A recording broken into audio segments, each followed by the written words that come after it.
Hey everyone, welcome in to another daily editorial here in the KE Report. I'm chatting with Jordan Roy-Byrne, founder and editor of the Daily Gold. Now, Jordan, look, we can talk all we want about the technicals of gold or even the precious metals broadly, but fact of the matter is, and I've heard from a lot of well-respected analysts or guys that I have a lot of respect for that have been quite right over the past, let's say, decade. There is a contingent that is saying, look, gold, silver, they still might just be kind of range bound moves or range bound for the rest of this year. And that, I think, leads us into more of a discussion of if you want to be invested in this sector, then you really have to go out there and find companies that are going to do the work to add value. Now, I know that whole concept of adding value, easy to say, nice to say, but fact of the matter is, what does that really mean, and what can companies do to make them stand out from the hundreds, if not thousands, of other precious metal stocks? Jordan, when it comes to what you look for in companies, when you're being selective, picking your stocks, where do you think companies can, and again, I hate to say it, add value for shareholders? Well, in my opinion, Corey, I think there's three ways that a company can add value. And when I think of adding value, I also think of what's going to make people buy the stock. Like, why are investors going to buy the stock? Like, you have to ask yourself that question. And so, in terms of adding value, I think the three ways, and this is very general, is you're growing production or you're doing something that's going to allow you to grow production. So let's say you're a junior producer and you're either you have exploration success that's going to facilitate production growth for that project, or you have another mine in the pipeline that's coming, and that kind of leads to number two, which is, and I mean this could be, I'm thinking more so for developers, but that's building a mine basically. Like if you're building the mine and you have to be close to doing that, you have to be really close to the construction period, I think, and you have to be able to finance the project. So, it's something I've learned in recent months is if the capex is too large for the junior to handle it, and even though it's a good project, like when you're in this kind of a market, it's just they're going to have a tough time raising that capex. So it's going to be hard for the market to think they're going to add value if that's going to take a while. So, and the final thing is if you're an exploration company and you either make a discovery or you have a discovery or an existing deposit resource, and then you're able to grow that resource through exploration or through drilling. And so that can be a little more subjective, but those are basically the three ways. And so I can look at, I mean, through that prism, like I can look at a number of stocks and always have an answer for why something's not moving. And my subscribers ask me that all the time. That's not to say I have all the answers, but just the longer I've been in this business, the more I've learned and the more I've realized that you can ask me a certain stock, and if I have knowledge about it, I can tell you why why it's rising, why people are buying it, or why it's not. And usually, if it's not doing one of those three things, and okay, if you're a royalty company and you're growing cash flow, you could throw that in there. But if you're not, the company is not doing one of those three things, and you're in a market like we're in now, then people are just not going to buy the stock. Like, sure, it can bounce with the sector, like things have been doing in the last week or two.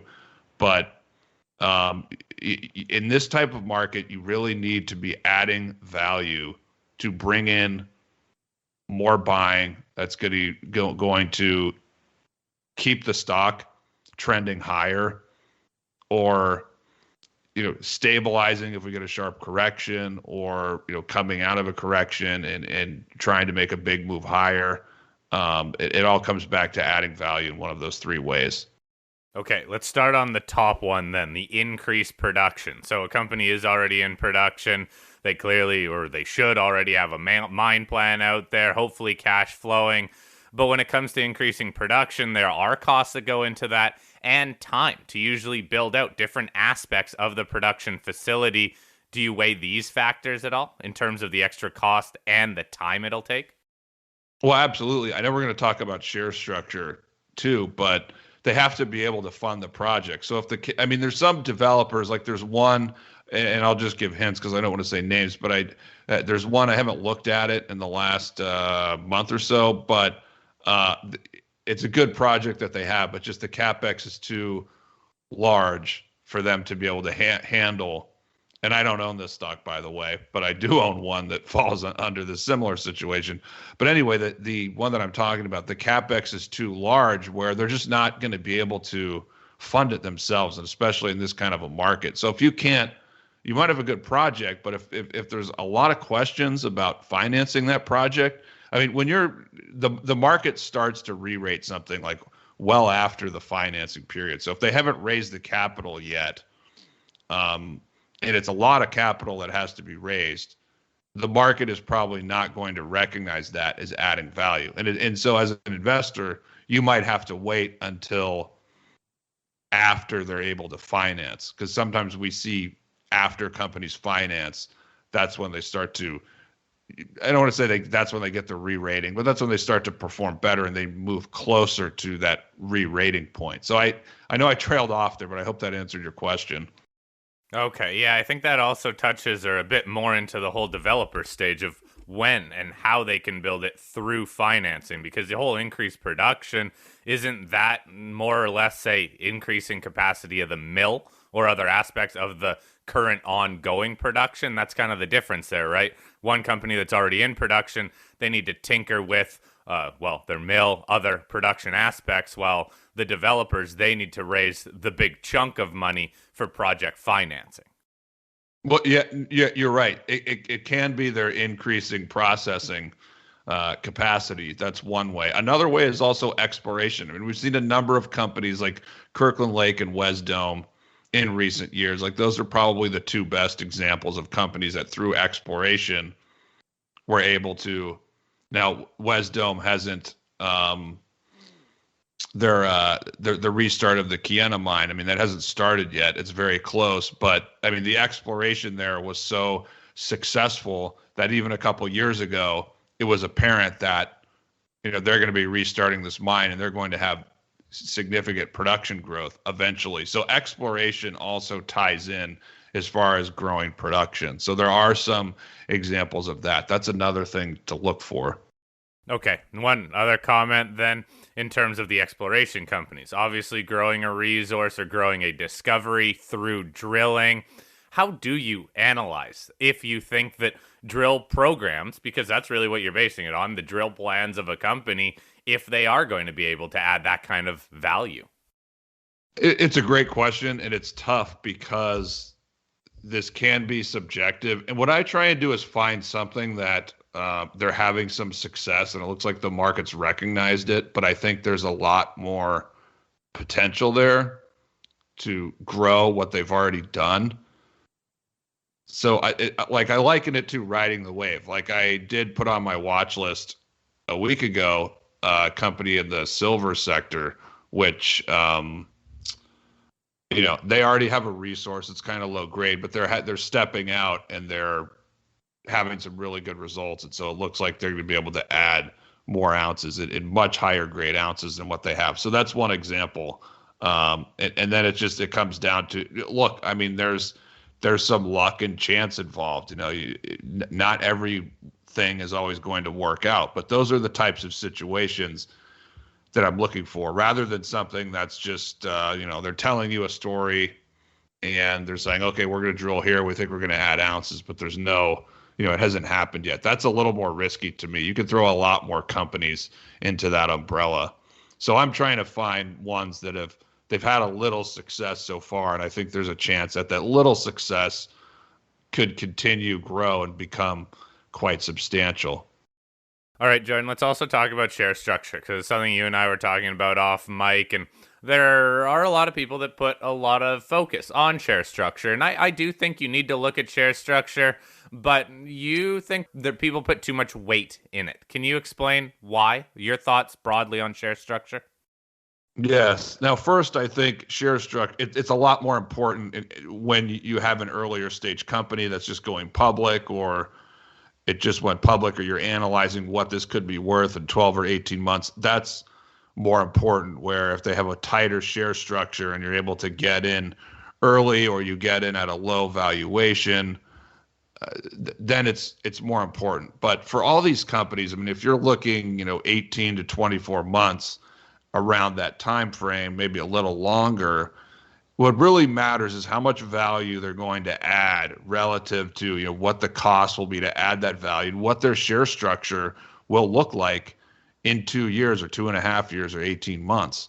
That's what really matters. And so I'm just thinking, sometimes if like for me, I mean, in the last couple of years, I mean, a couple of my explorers that didn't work out really well, they had, really solid share structures, and that was a big selling point. And then I'm thinking of the ones that I have that have done well, both as far as the financial performance, the stock performance, and also drilling and exploration. And their share structures are not great, yet they're adding significant value through their exploration and drilling. And it's the same thing. I mean, if you're looking at producers, or developers, you have to assess, what is the potential value that they're going to create relative to the share structure. So a share structure might not look great. They might have to dilute another 30 or 40%, but look, if they're potentially going to be adding 200, 300% value against that dilution, that's good. So I think share structure, to me, there's a lot of nuance involved when looking at it. It's more important for earlier stage companies, and when you get to a later stage junior, the key is really how much value are they going to add relative to the share structure. And the final thing on that, Corey, is there's inflation in the world. Things cost a lot more. So 10 or 15 years ago, I remember thinking 200 or 250 million shares, that was really bad. It was a bad share structure. However, now I'm seeing more companies get to that point, and it's just a function of, look, things cost a lot more now than they did 10 or 15 years ago. I wasn't an investor in the 90s, but I remember I think people have said that a lot of companies then, had 30 or 40 or 50 million shares out. Like, we never see that anymore for companies that have been around for a couple of years. You never see those companies that have those kind of share structures. Yeah, it's very true. But I think also one thing to consider for share structure too is also where warrants and options are priced, and to just also understand who some of the large shareholders are. But you know what? It's just another aspect of the company that also reflects on management, though, in terms of how they allocate their shares, where their shares are held. So I don't know. I do still think that it should be considered, but this really just goes all into the big picture here, Jordan, of if we're in a market that is not just simply screaming higher, so not a full-on bull market, then you just need to be selective with your stocks and I guess take positions when you feel comfortable with that. Can you wrap us up with that just general concept? Yes. I mean, I did an update, looked at my portfolio, and I have 7 or 8 companies that I'm, as far as my confidence level, I mentioned I'm most confident in these right now because they're all going to be adding value in one of those ways. And so you have to focus on that. The other thing is for me personally, when you're in this kind of a market, like you can buy half positions in things. You don't have to, if you like a stock, you don't have to go all in and buy it right now, unless maybe it's at such an incredible value that they think the downside is limited.